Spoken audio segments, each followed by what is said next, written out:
You're carrying too much. Discover freedom through letting go.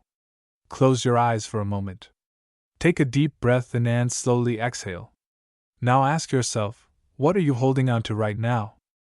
Maybe it's a memory, a mistake, an old resentment. Maybe it's the voice that keeps telling you you're not enough.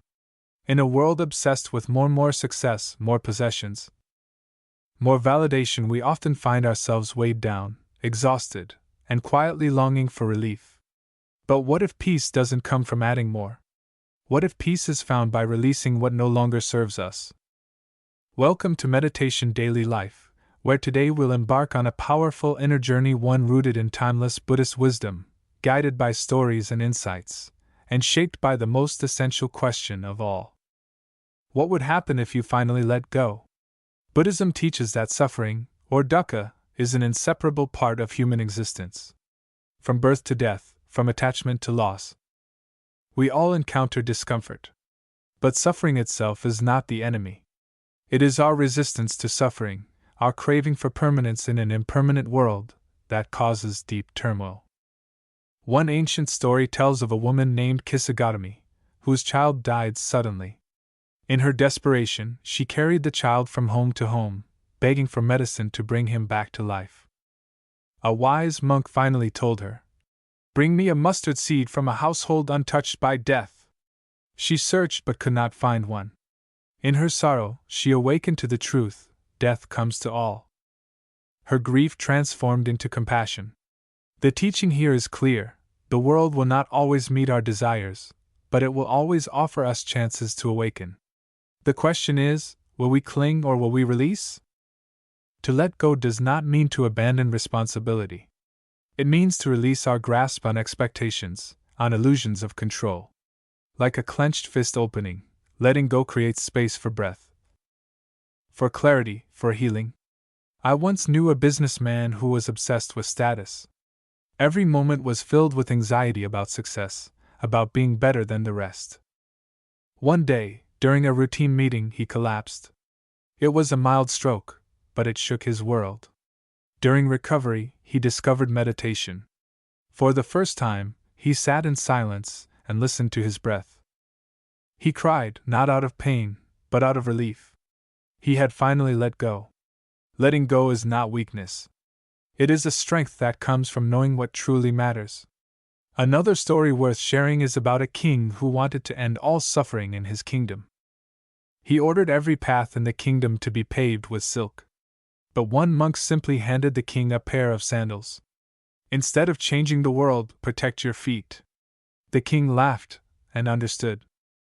This is the essence of Buddhist simplicity: transform within, and the world transforms too.